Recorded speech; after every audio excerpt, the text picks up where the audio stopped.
Do we need to use the mic some? Yes, you'll need that mic. You'll need this one. Why does Bob have a stand and I have to hold mine? Well, he's going to hold his too. Hi, Bob. Hey, buddy. We're all going to hold our mics.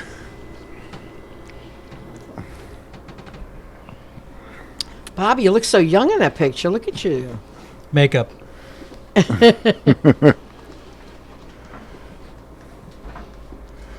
There we go. All right, Herb, you rolling? Okay, yes, I see it. All right. Rolling. Rolling. What's up, everybody? The Pod Brother in the house. We are at the Irish Import. What's in the Irish Import Store and Rent Theater. This is in the back of the import store. This is a very cool spot, by the way, and we are on stage of that very theater, and it's like a little intimate 20-seater kind of deal, right? Well, 40. 40. And if we expand it, it'll be really great. Yeah, that's very cool. So you guys both. I didn't know you were there, Tom. Put your head down. You both were on the show tonight. Did great sets. Thank you very much. Thank you. Yeah, Judy and Bob, and you played on my softball team in New York. It's amazing. When was that? That was years ago. That was 1997. Wow, when you both had no 96. pot bellies. I know we was tight, man. Yeah, I had you a guys look six-pack. great. I got a keg now. Well, correct me if I'm wrong. You try to put a team together, right? Yeah. And I remember the first time we went there, I think 7 guys showed up. You need 10. Yeah. And I think a couple people were going, hey, anybody got a glove? Anybody got a glove? I need a glove. It's softball. You got to bring your glove. It was exactly that. He's not exaggerating. I mean, we had guys who never played the game before and didn't know the rules. No. I mean, we had guys like would swing at the ball, barely hit it, and run to third base. We're like, where the hell are you going? And they asked the other team, can we borrow one of your bats? We don't have any bats. You mind? There's a guy there on one of the fields. There was in right field. There's right behind first base. There's this big tree. Yeah. That went over right field. Yeah. It was in fair territory. Yes. And there was this old guy. He must have been umpiring there since 1933. Butch. Was that Butch? Butch. And some guy hit a line. Well, if you hit the tree, it's a double. Automatic double because the tree's in a... Somebody hit a tree there, went daga off the tree, and the ball finally took like 30 seconds for the ball to fall down. The guy ran around the base for a home run, and we're all going, it hit the tree. It hit the... No, I didn't see it hit the tree. And did you hear it hit the tree? Does he know the story about when Ray Romano played with you? Oh, I don't think so. Oh, that's funny. I played on Gotham. Did you ever play in Gotham? No. I was Laugh as Hope was my club. Oh, that's right. That's right. And I think we played against Gotham a couple times. Yeah. Well, I ended up pitching for them for years, and I was a good pitcher, by the way. Very good pitcher. But Ray Romano played on there 1 year, and I don't know if people know the rules, but anyway, I was on second base, and there's another guy on first with 2 outs. The batter hit the home run. I'm running around third going for home. I'm not fast. And the idiot on first base tried to go to third, and he got thrown out by the left fielder. It was like a piece of cake, and before I could score, so my run didn't count. And Ray Romano looks at me and goes, "What are you doing, Bob? You gotta hustle. You're costing us a run over here. Come on, hustle." It wasn't my fault. Oh, that's funny. I mean, I had some good times playing in Central Park. Oh, it was fun. I love the tourists who they don't know the game, they don't speak English, and they would sit on the thing, and they would cheer their favorite people, but they wouldn't chip like, wait a minute, that's an out, and they're like clapping. Like I popped out, and they're just like, we did a female softball team with Catch a Rising Star. And I'm dating myself, and Brett Butler was on it. Oh, wow. Susie Essman, me. I don't think Joy Behar would ever get playing a team, but I forgot Kathy Ladman. Oh my God, we had a bunch of gals then. It was great. We lasted for about a week. Nice. And Brett Butler was the best hitter. Oh, I believe that. Well, it's funny when girls play too, because they can hit the ball all the way to the wall or whatever, with the ball, and they'll stop it. So they'll stop it first. Keep going, keep going. What? What? Then they'll run the second. They'll stop. How's it? No, keep going, keep going. So how long you been doing comedy? Oh man, I've been doing comedy over 30 years now. Wow. I started in Chicago.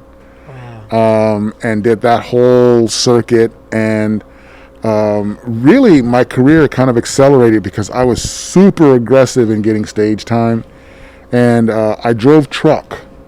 So I used to deliver. I drove those like inner city box trucks that delivers to all the restaurants and hospitals and schools and stuff, and bars and taverns. Well, from doing that, I had all these relationships with all these club owners and these taverns and these hotels. And then once I did my open mic, and I saw that, oh, okay, I'm pretty good. And then once I got 15 minutes, I would just grab a couple comics, do a show in a tavern or a banquet Do you remember room. the tavern? Oh, you're talking about the tavern? No, I'm talking about taverns. Oh, okay. Yeah. Because I delivered to a lot of them. So they were like, yeah, bring a comedy show here. And that was back when you could do, in like the 80s, the mid-80s, Right. you could put together a show They did shows and make everywhere, bank. Because with no bringer shows, people were coming out. People were coming out. Catch a Rising Star was packed every night. I mean, that was a hot spot. And I worked there for my first 2 years of developing. It was phenomenal. Yeah, so I developed really fast and really quick doing those shows. Yeah. So when I went to the comedy clubs, then, I was like a feature monster. And I decided that, okay, I'm not going to get any headliner spots unless I really try to push for that hour. And then I really got aggressive. And someone said, hey, you're really funny. We want to book you to do an air show. I'm like, an air show? Like on the tarmac? And they're like, yes. It's like, you guys know how this works? Like comedy club, intimate, light. They're like, no, you'll be awesome. And I'm like, well, what's it paid? It's like, I don't know, like $5-6 grand a weekend. I'm like, I'll be there. Oh, my God, yes. I'm there. And so I just hit the air show circuit, and I was like gone. People were like, where you been? We haven't seen you. And so my comedy career came to like a screeching halt, but my performing experience accelerated because I'm working in front of thousands of people every weekend, and I'm making like $4,000 or $5,000. Nice. Wow. And so now there's like no incentive to do the comedy club. There's no incentive to be a headliner at the comedy club when you work in the air show. Oh, yeah. You're in Cleveland and you got like 300,000 people on the tarmac. Yeah. Why am I fighting to try to get a headliner spot? Exactly. So. Do you remember Rondell Sheridan? I do. Yeah, we went to Circle in the Square together, theater school, and I just was getting ready to do my comedy, and he was doing stand-up. We were in the same class. He didn't finish the first year because he was so arrogant. He's like, I'm a comic, you know what I mean? What do you want? What scene do you want me to do? But he did pretty good for himself, Rondell. Yeah, he did well. Yeah, he was like one of those road warrior dudes. Yeah. You're talking about being developed, no, but Judy has always told me that I'm not developed. I'm not developed in other ways. Anyway. You're Danish, Bobby. You're never going to be developed. You're lucky you have me. I'm never going to be developed. I overlook all your faults and your well, you have some attributes. Be the father food. Why, you don't like the way I'm, I'm Danish, so I'm like, we're going to be making the love at 9:30 tonight. Be ready. I'll set my watch. That's right. Yeah. So this was his foreplay. This was his foreplay. You know how you have Italian foreplay? Get the hell on the bed, right? This is Bob's foreplay. You want to come? So romantic, Bobby. Yes, Bob. What do you say? No, it always worked. I'm Italian. Didn't take me. Sorry. We didn't mean to make you feel uncomfortable. Menage a trois here. No, I'm okay being on the sideline. This is like, This is great that you guys know each other from New York. I would turn this into a National Geographic thing. There we go. A Danish and Italian. That's right. I'm going to start they eye each other on the stage. Yeah, and I'm going to start like taking like bugs out of his body. The male seems to be watching his watch a lot.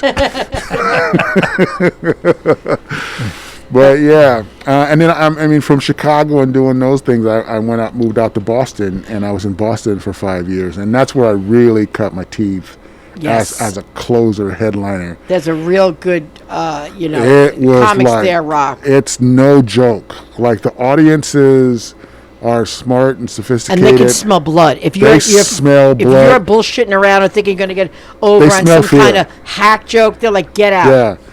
And I was just like, okay, I really got to up my game here. Yeah. And I Makes felt you work hard. I felt lucky. Like, my very first night in Boston, I killed at Nick's Comedy Stop. I've heard of Nick's, yeah. And once I did that, then I was like, I was in. And there was not a whole lot of brothers in Boston was getting any like closer spots. So Is it still there?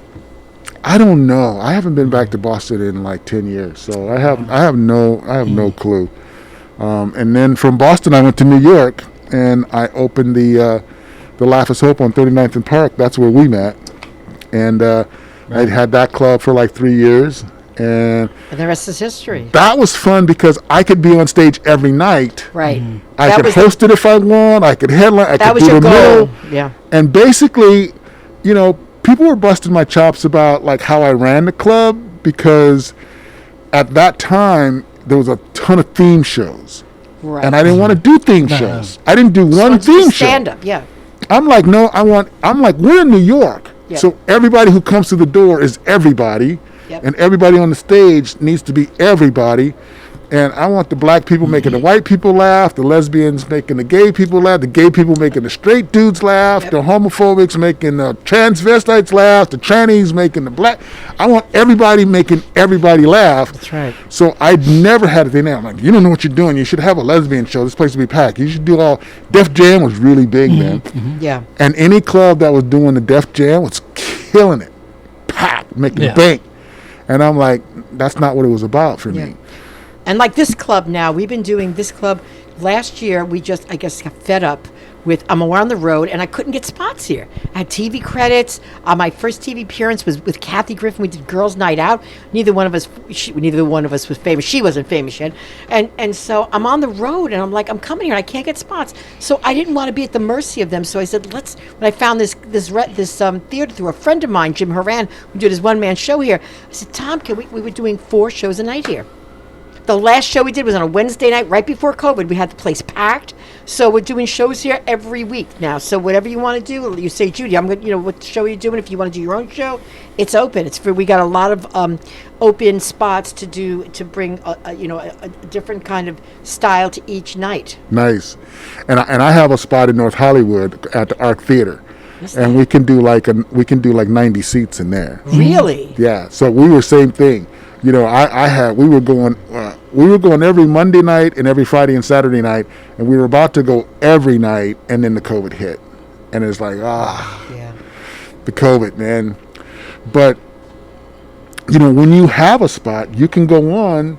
If you want to host it, Yep. and be the host, you can host Right. it. If you want to really- be like, oh, you know what, I got a show, I need to headline, I got to do this big gig, then you could just headline every night And for really a hone week your act. Really hone your and act. get tight. And then when you go out for the thing, like you're tight.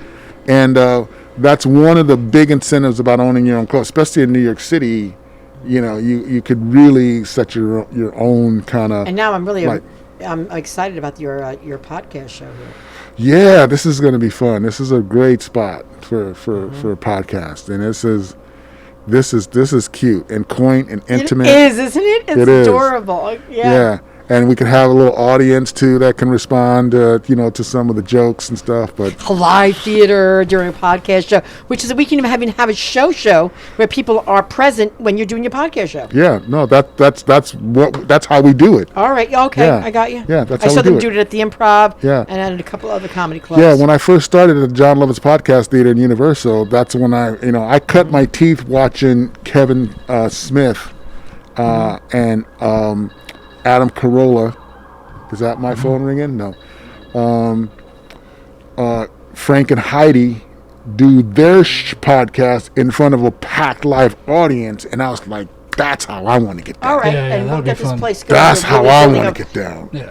And ever since I saw that, I've been on that tip ever since. I still love stand-up, and I still want to do that. But like to combine the stand-up with the podcast in front of a live This audience, is phenomenal. it's like you set each other up, and the time goes so quick. And then you know how Because- many more people are attracted to come here to bring a crowd, not to necessarily bring a show, but people are interested in seeing the podcast show and the comedy. Right, Bob? Yeah. Well, how many people do they have watch the show?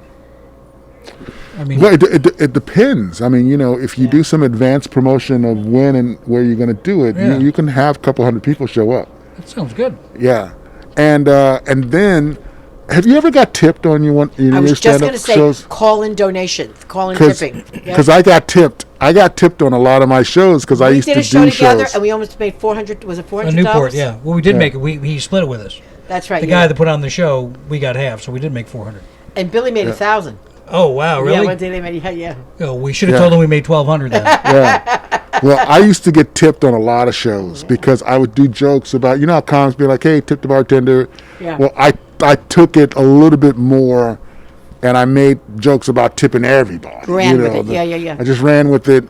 And by the end of it, you know, people were like, well, you're the comic. Like, you're the reason we're here. We should tip you, too. And I'd be like, yeah, okay, you look like you a trust fund, baby.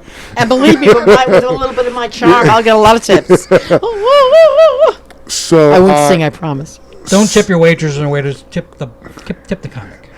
So I launched a tipping comedians comedy club, like Really? a virtual comedy club. Excellent. And that's Oh wow.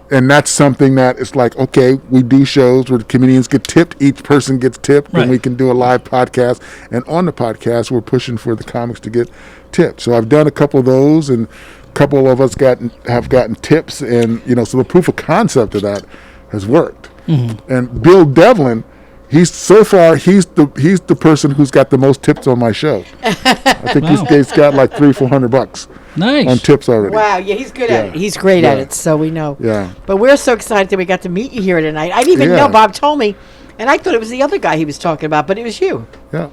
It didn't click till they said Steve Kimbrough. Then I went, wait a minute, I know him.